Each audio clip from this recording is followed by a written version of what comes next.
Here I have Samsung Galaxy F34, and today I'm going to show you how to enable Do Not Disturb mode on this device. So firstly you should go to the upper bar, and here you can find the button Do Not Disturb. I mean this one.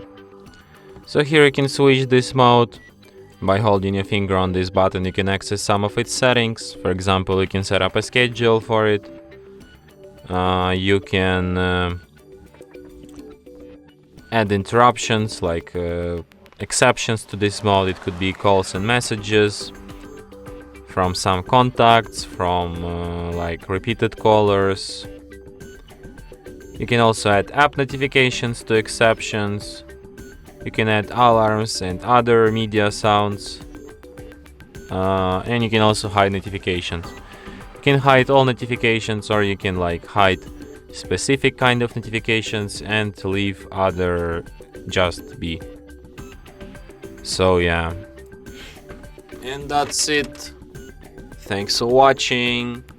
If you find this tutorial useful, don't forget to hit that like button and subscribe to our channel.